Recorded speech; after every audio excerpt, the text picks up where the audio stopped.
Allahu Akbar. I always begin, as many of us I'm sure do, with the dua. رب اشرح لي صدري ويسر لي أمري واحلل عقدة من لساني يفقه قولي.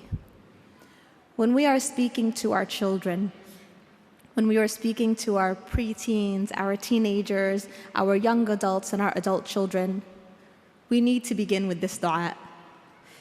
Because we need Allah subhanahu wa ta'ala's help in being able to connect with our children, in being able to speak to them in a way that they will understand, in being able to listen to them in the way that we will understand. When we speak about our youth today, when we speak about our children, many times we'll hear in the masajid, in conferences and programs, by well-meaning imams and leaders and speakers, we will hear that we have a crisis in our youth, that our youth are facing a crisis, that there is a crisis. Many times this crisis will be labeled as a crisis of faith or as a crisis of adab, a crisis of character. But the reality is that when we look at our youth today, when we look at our children, when we look at our families, the crisis we are facing is a crisis of communication. It's a crisis of addiction, where our children and us as parents have become so consumed with the technology that rules our lives that we no longer can communicate face to face.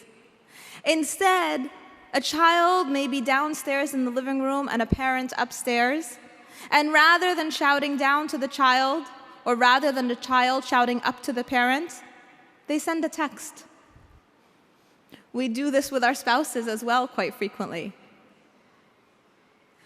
And this is where the breakdown in our interactions begins. But it's not where it ends. Whenever I do smaller workshops on the topic of communication, I often start with an exercise. And I will ask everyone to stand and to raise up one hand.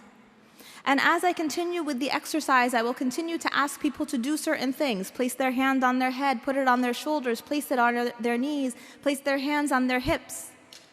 And then I will verbally say, place your hand on your chin, as I put my own hand on my cheek.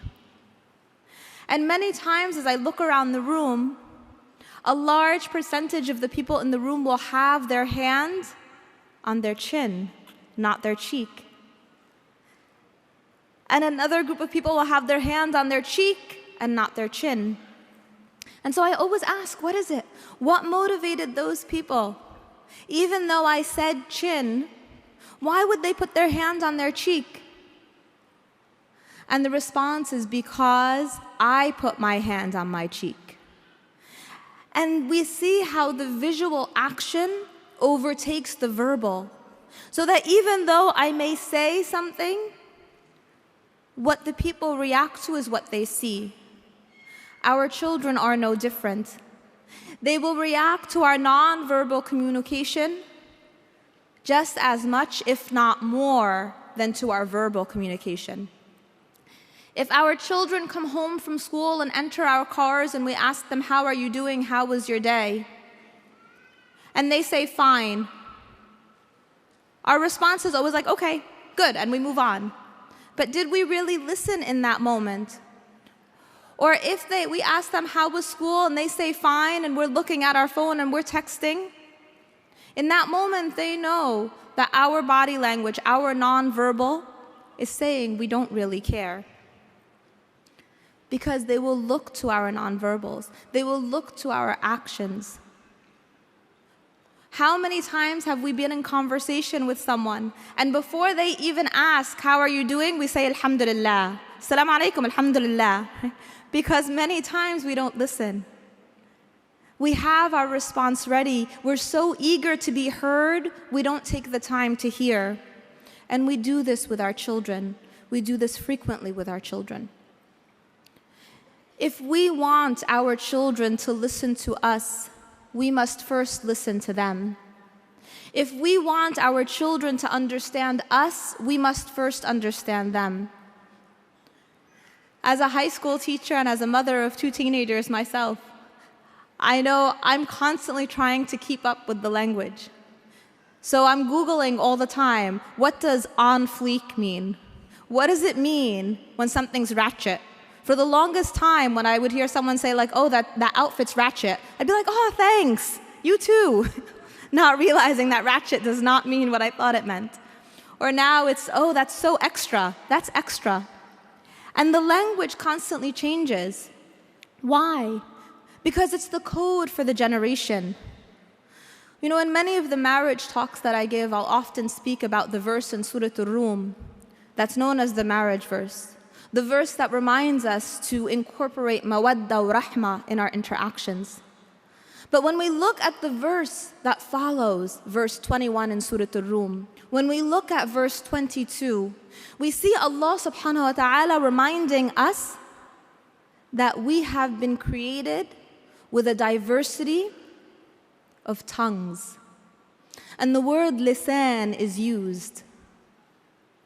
Lisan is very different than languages. And although sometimes you will look at the translation of that verse and you'll see the word language is used, the word lisan means tongue. Why tongue instead of language? All of us sitting in this room here may say, well, we all speak English, right?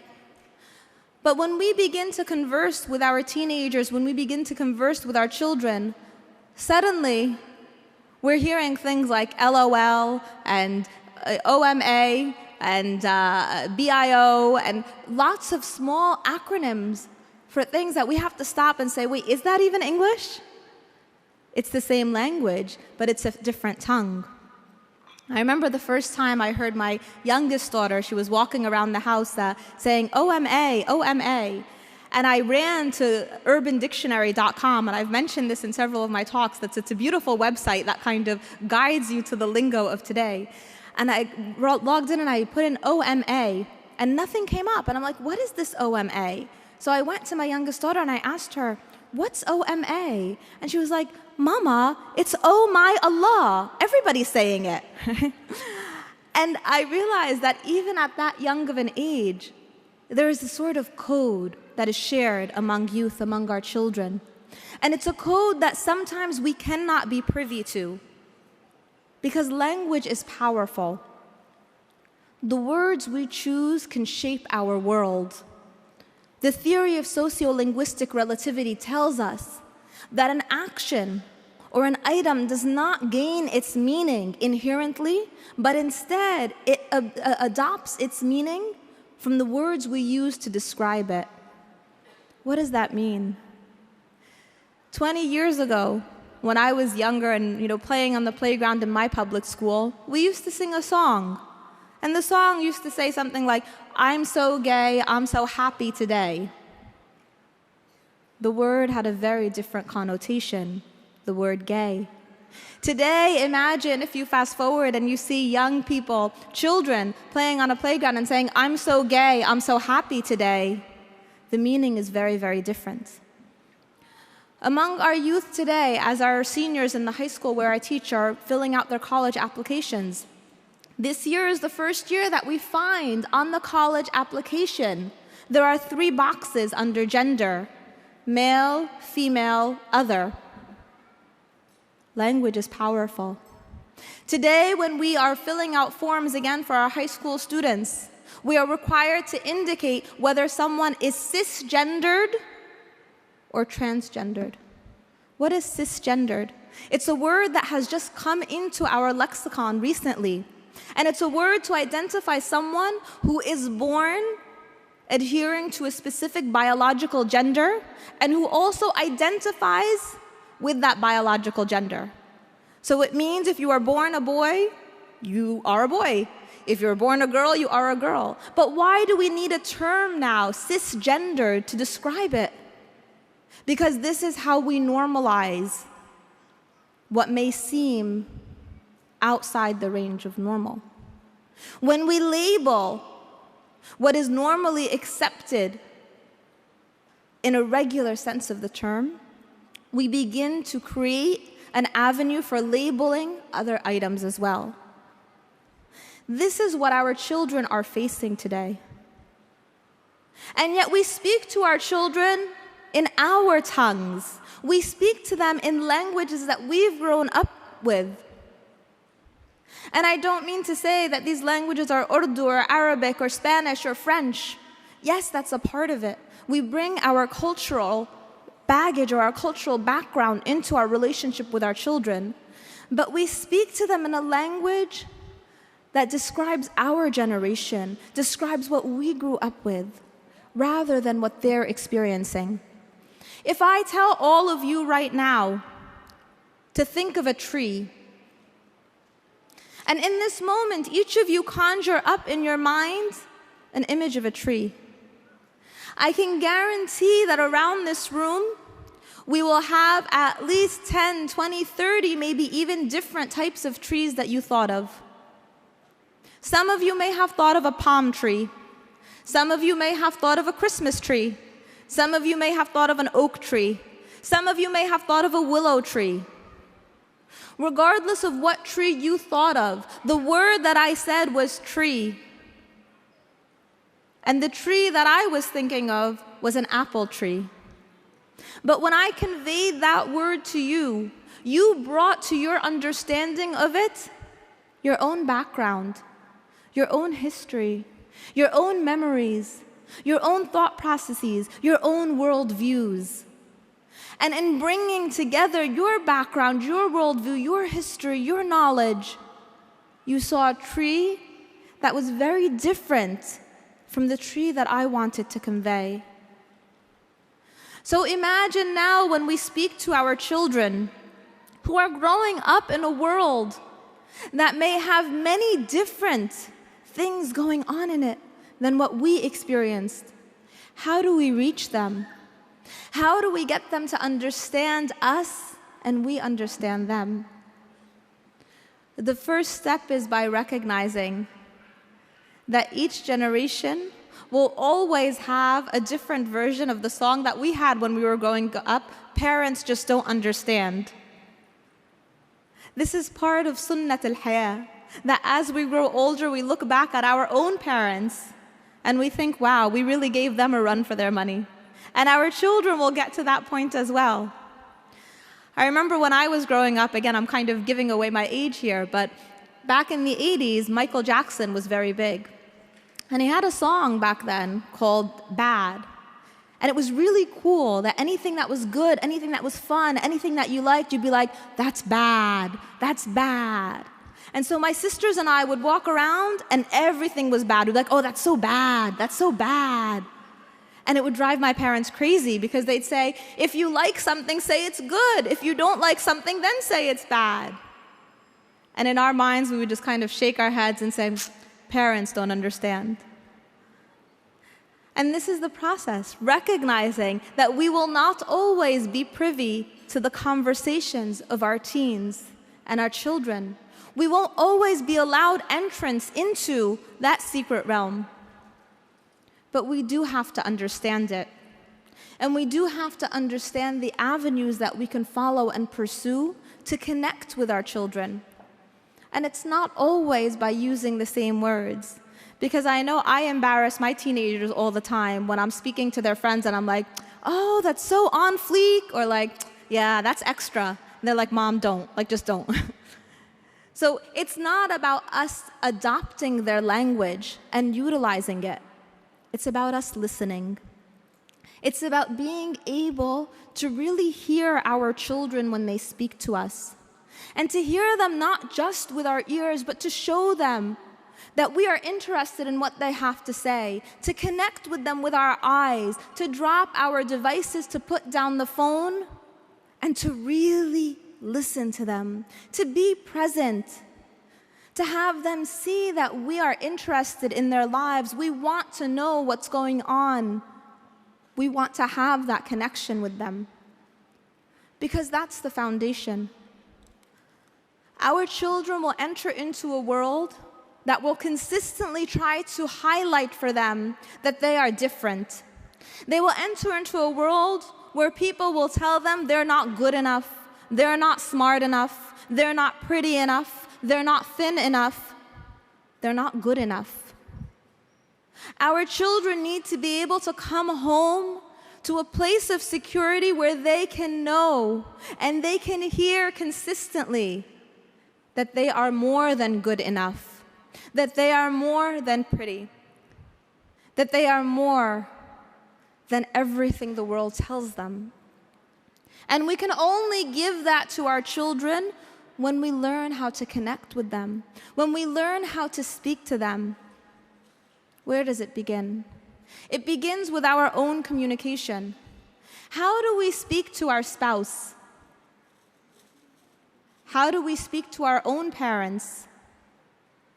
When our children see us interacting as a family, do they know mom's the easy one and dad's the tough one? Do they think, well, I can talk to this parent, but I can't talk to that parent? When they see us interacting with our own parents, how do we communicate with them? If we communicate at all. Do we call them? Do we speak to them? Are we kind to them? Because our children will emulate those actions. Our children will look for the communication cues that they learn from us, from who we are and how we interact. And they will co-opt that into their lives. Talk to your children. If your child is a texter, reach out through text and tell them that you love them. Tell them that you are proud of them. Tell them that they're amazing. But even better than that, tell them to put their phone down. Tell them to come sit next to you. Tell them that you enjoy their company and you want to be with them.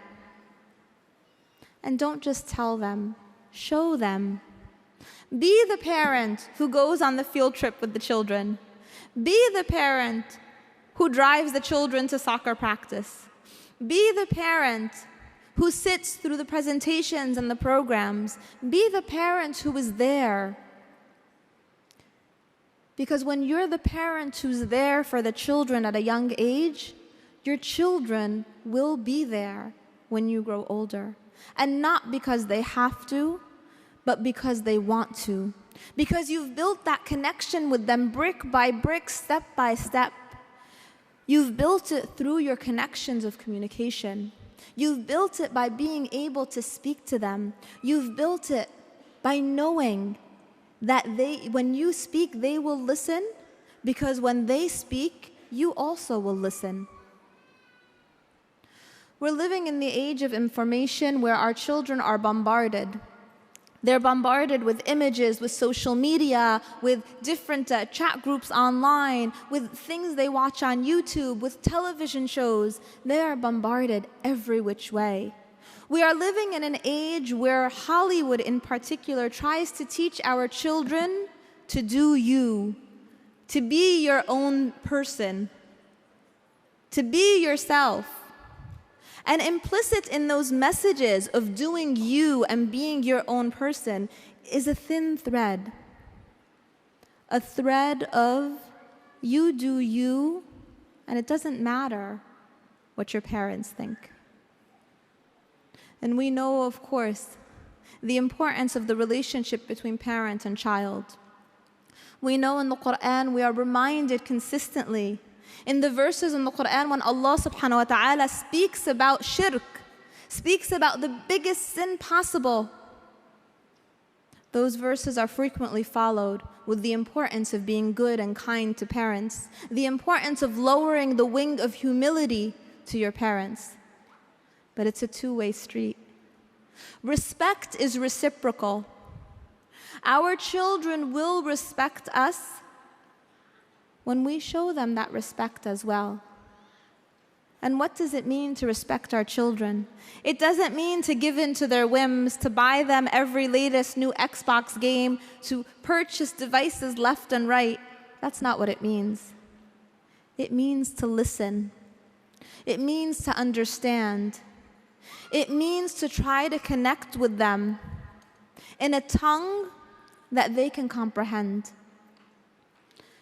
How do we achieve that? Again, it's not by trying to co-opt their language. It's not by trying to speak in the way that they speak. It's in learning the code for ourselves, in understanding for ourselves what it is that they're saying, but even more than that, what it is that they're going through. When our youth speak to us about things like K2 or spice, know that they're not speaking about a new Dunkin' Donuts flavor or some kind of candy. Know that these are synthetic drugs that are being used in high schools around the country. When our kids begin to talk about or show interest in the legalization of marijuana, talk to them. Don't shy away from these hard subjects. It used to be that we were afraid when our kids would ask a question like, "Mom, Dad, where do babies come from?" Those are the easy questions now. Instead, we have youth, children as young as elementary school asking, "Mom, Dad, how come my friend Katie has 2 moms? Mom, Dad, how come this person has the boy's name but looks like a girl?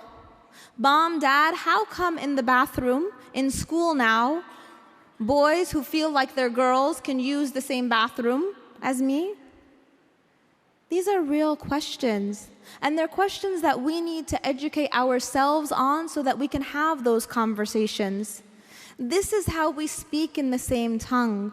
It's by understanding the power of language and understanding the power of the nonverbal as well, and being able to connect with our children because we understand, because we are aware, because we recognize what is happening in the world. In our counseling center, we see a lot of teens who have suffered deep emotional trauma because of catfishing. And I've mentioned this term frequently, and I'll continue to mention it in my sessions because I don't think there is enough awareness that surrounds catfishing and what it is. But many of our teens are lonely. They are looking for someone to speak to. Why? Because as parents, we may not be affording them the supportive atmosphere, not only to speak to us, because our children will not tell us everything, but to also create that dynamic space where they have friends, companions, who have the adab, the akhlaq, the iman that we want to inculcate in them. And if we are not giving them that supportive atmosphere, then guess what? They will find it. And they will find it in all of the wrong places. And they will go online and they will latch on to the first person that tells them, "You look cute in this picture. I like your tweets. I think you're deep. You're so extra." And when they latch on to that person, it will not matter that this may be a predator. It will not matter to them that this may be someone who has taken someone else's identity. It does not matter that this could be a pitfall, a trap, a situation of catfishing, because they will be seeking someone who will listen. And so I urge you all, and the advice is for myself first and foremost, to be the one who listens, to be the one who understands, to learn the tongues of our children so that we can connect with them. Because as this generation grows, their difficulties will be very different. Their challenges will be very different than the difficulties and challenges we may have faced as children. But inshallah, we will be the ones that are there to understand, the ones that are there to guide them, the ones that with the blessing of Allah subhanahu wa ta'ala will hopefully be able to lead them on the path of the most righteous. Bi-iznillah. Jazakum Allahu khair. Assalamu alaikum.